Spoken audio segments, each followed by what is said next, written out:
Hello ladies and gentlemen of the internet, I'm GrimpaulCheese and this is Dark Souls Prepare to Die edition. So, for those unaware what Dark Souls actually is, in case you've been living underneath a rock for the last 2-3 years, Dark Souls, well, the best way to put Dark Souls into perspective is imagine Legend of Zelda, right? But imagine if it actually had some difficulty to it, and it did not tell you everything straight away. Like say if you failed for a few times and so on and so forth, they won't give you a hint, it won't tell you, this boss is weak against this, or there's a glowing red spot on his ass, put a bomb here, or something like that. No, it doesn't do that. So you have to kind of figure it out yourself, and if you do it, you feel a great amount of accomplishment. So, before we begin, I'm here to tell you, I am not using a mouse. I am not using an Xbox 360 controller, nor am I using any type of gamepad. I am using a keyboard. Now, for those who are unaware what I'm actually talking about, or why I'm even mentioning this, Dark Souls is notorious for its really bad control method with the PC, because it is horribly ported from the PlayStation 3. I bet you're amazed that it actually was ported from the PlayStation 3 and not the Xbox. I know, right? So, here are my controls, just in case you're wondering how on earth I'm actually playing this game. And so, that's how I'm playing it. And that's how I play Dark Souls 2 as well. I had to actually play around with the Dark Souls controls a bit, since it was a bit more finicky than this was. So, yeah, that's how I'm playing it, and we shall now start the game. There's no difficulty setting on this game, it's just what you're given.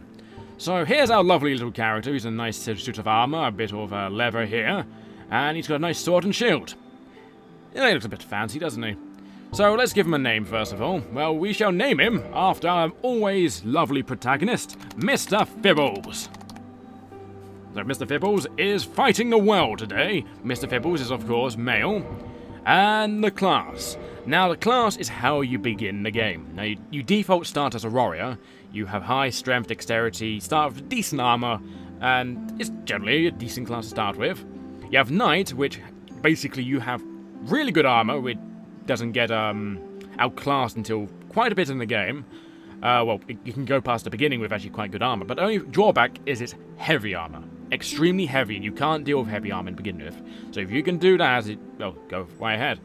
The Wanderer wields a scimitar, and basically you start with quite a good one-handed weapon, and you got high dexterity, you got 14, but you do not have nearly as much dexterity as the Thief. The Thief has 15 dexterity. Now I bet you're wondering, what am I on about all these stats on the side? Well, Vitality is health, Attunement is how many spells you can wield, Endurance is stamina, Strength is basically you can use, well, blunt weapons and heavier weapons, Dexterity is for those finessey, rapier-type fencing moves, Resistance is resistance, Intelligence is basically for sorcerers, and Faith is for those who are pious towards the gods of old. So, this person here is good at backstabbing. He's got the Master Key that he starts out with, which is the Master Key can unlock majority of the generically locked doors in the game. So you can basically skip portions of the game and sequence a break with them, and it's really good for speedruns. You got Bandit, which is my personal favourite. He has high strength and wields a battle axe. In the Dark Souls series, I love axes. Axes are amazing. The timing of them and so on and forth. So, the main reason I love his class is because he starts out with one of the best shields in the early game entirely. Perhaps one of the best single, well, not the best single, one of the best small shields of the game. Because that shield in itself has got quite a bit of stability, has 100% block of physical damage, and it makes you immune to poison. Which is always wonderful, because poison's a bastard to deal with. So you have Hunter, which is a mix of dexterity and magic. No, basically a mix of dexterity and strength, I believe.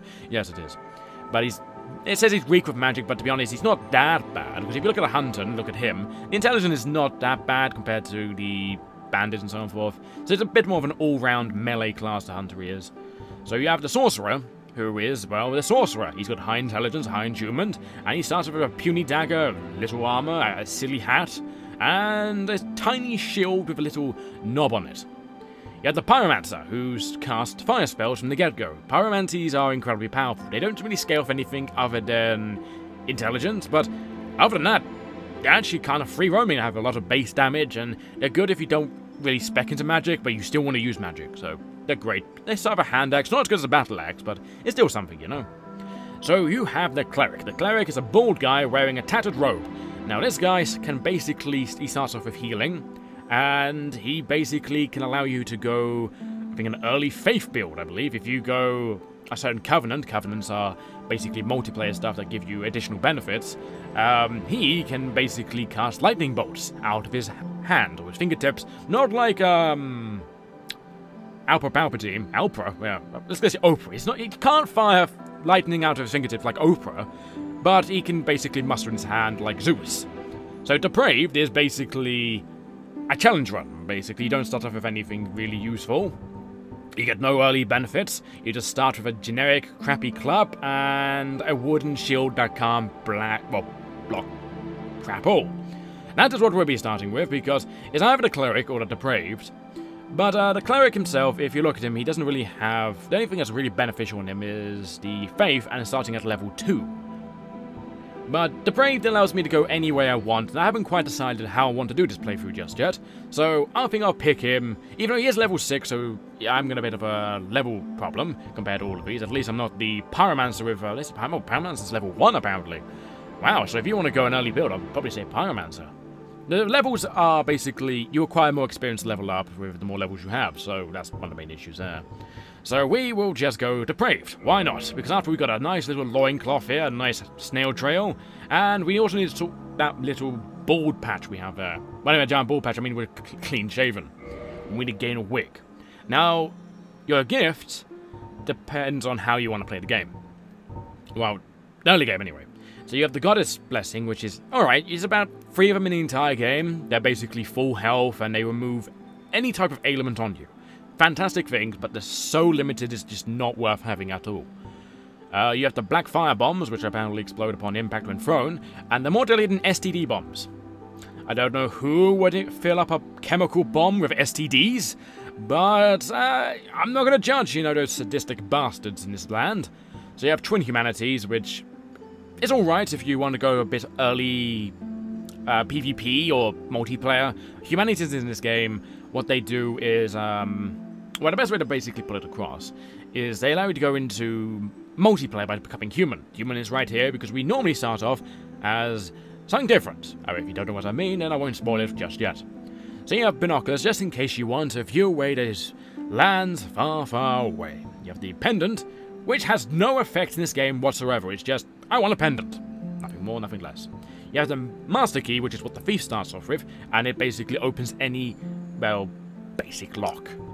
Tiny Being Ring is alright, recovers HP very slowly, so it's a bit like a regeneration ring, but it's so minuscule, there's no point in having it. The Old Rich Ring is basically, if you want to know the lore of the game, from a very specific creature in this game, only one NPC is interactable with, you can get that. It's okay, I won't go with it. I'm going to go with Firebomb since I want to show you something that not many people in the game actually know. Well, if you don't play it religiously anyway. So we go Black Firebombs. It has apparently more explosives than an STD. I don't know what that actually means. What do we want? We do want a tiny head, a huge head. We'll be average, why not? Be a little bit generic here. Face. Let's just go common, I'm not too fussed about that. Hair, let's have wild.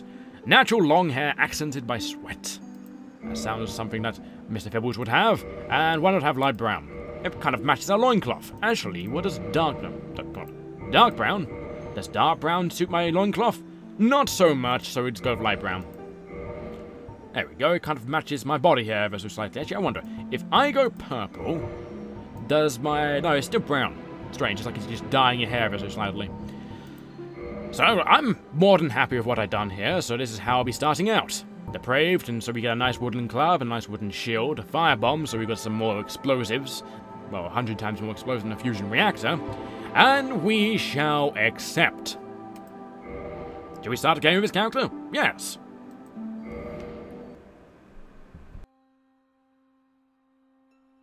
In the age of ancients, the world was unformed, shrouded by fog.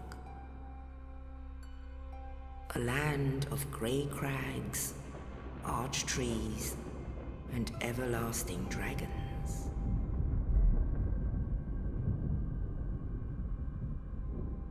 But then there was fire. And with fire came disparity.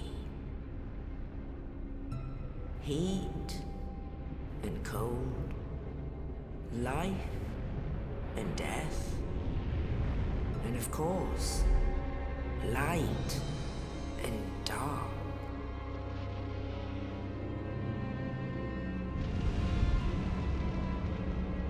Then from the dark they came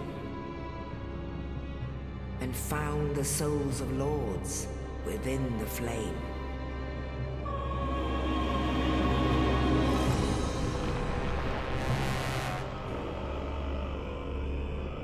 Nito, the first of the dead.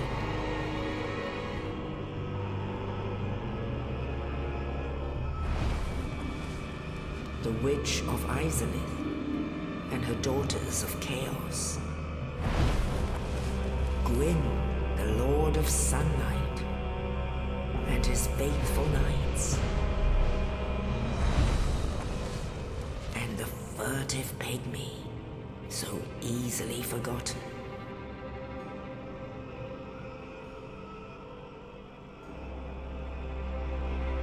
With the strength of lords, they challenged the dragons. Gwyn's mighty bullets peeled apart their stone skins. The witches weaved great firestorms. Nito unleashed a miasma of death and disease. And Seath, the Scaleless, betrayed his own, and the dragons were no more.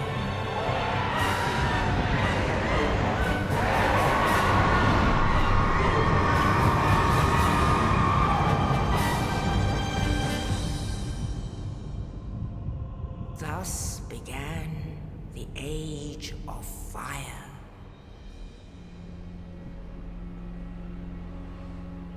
But soon the flames will fade, and only dark will remain.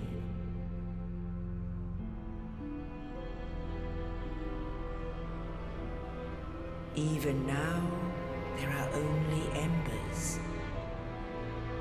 And man sees not light, but only endless nights. And amongst the living are seen carriers of the accursed dark side.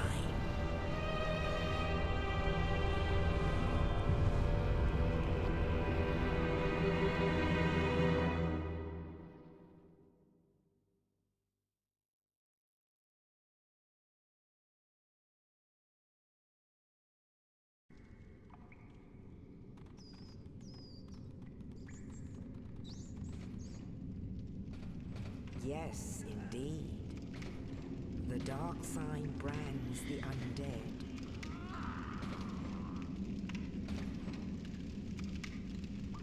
And in this land, the undead are corralled and led to the north.